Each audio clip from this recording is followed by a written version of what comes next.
You ever type something into Google and it just gets you, even if your phrasing is a little weird? Well, that's not an accident. It's because of a huge shift in how search actually works. Like this quote says, we're not just searching for words anymore, we're searching for meaning. And honestly, that one little change is the key to pretty much the entire future of AI.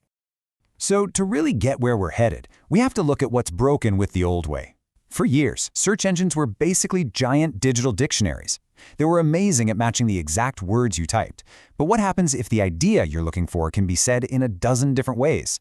Yeah, that's where keyword search just falls apart. And for modern AI, that's a massive problem. And this slide just nails the issue perfectly. Look at the left side. A classic keyword search for laptop fix is super rigid. It's only looking for those two exact words, so it completely misses a super helpful article called How to Perform a Computer Repair. Now to you and me, that's obviously the same thing, but to the old system, they might as well be in different languages. Now look to the right. That's semantic search. It gets the meaning. It knows a laptop is a type of computer and a fix is a type of repair. It connects the dots between concepts, not just words. And that right there is the breakthrough. Okay, so how in the world do you teach a computer to understand something as fuzzy as meaning? You can't just feed it a thesaurus and hope for the best. The answer, like it so often is with tech, is to translate our messy human ideas into the clean, universal language of math.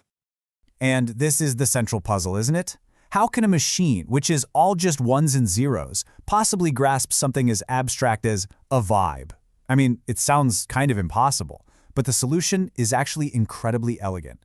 It all boils down to looking at information in a completely new way. The secret sauce here is a process called embedding. You can think of it like a universal translator for ideas. It can take basically anything, a word, an article, a picture, even a song, and it turns it into a list of numbers. But here's the key. It's not a random list. It's a very specific numerical fingerprint that perfectly captures the essence, the core vibe of that thing. And that list of numbers, it has a name. It's called a vector. So if embedding is the process, the vector is the final product. The best way to think about a vector is like a coordinate, an address. But instead of putting a pin on a map of the world, it places a concept onto a map of meaning. And it's on this map where the real magic is about to happen. So we have all these vectors, right? These numerical addresses for all our data. But we need a place to store them, and we need a way to navigate this new meaning map. Well, that is exactly what a vector database is for. Let's take a look at how it works. All right, I want you to imagine a giant, empty space. Now, we take every single piece of data we have, every article, every picture, every product, we turn each one into a vector, and we plot it as a single point in this space. At first, as you can see, it just looks like a totally random cloud of dots. But this is where it gets incredible, because the vectors actually capture meaning. Things that are conceptually similar end up being mathematically closer together. So without anyone telling it what to do, that random cloud starts to organize itself. All the dots related to fruits just kind of drift together. Animals form their own little neighborhood.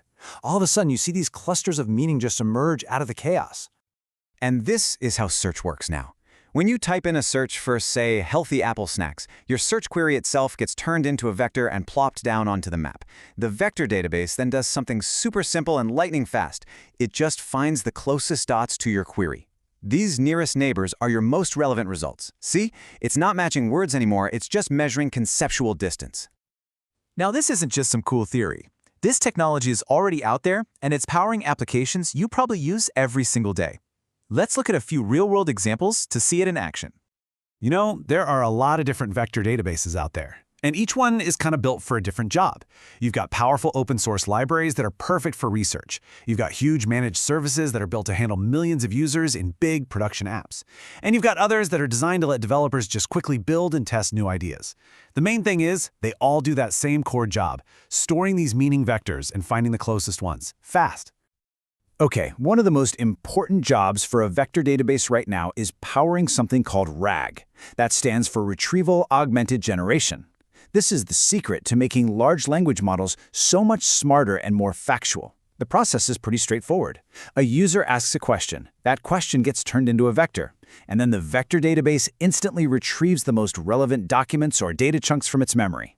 That info is then handed to the AI to augment its knowledge, letting it generate a way more accurate answer. And believe me, this goes way beyond just chatbots. This is the engine behind those scarily accurate Netflix or Spotify recommendations. It powers image searches where you can find pictures with a similar vibe without even typing a word.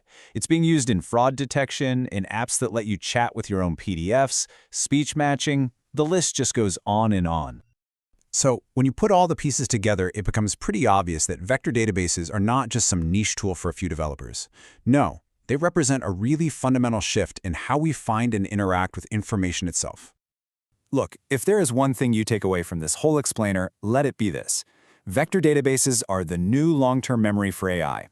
They are the specialized brain that lets AI search, reason, and remember based on meaning, not just simple keywords. They are an absolutely critical building block for this entire next generation of intelligent apps. And that brings us to the final and maybe the most exciting question of all. For decades, our ability to find information was limited by how good we were at guessing the perfect keywords. But now that we can search for abstract concepts, for intent, for a vibe, what does that unlock? What new problems can we solve? And what new questions can we finally start asking?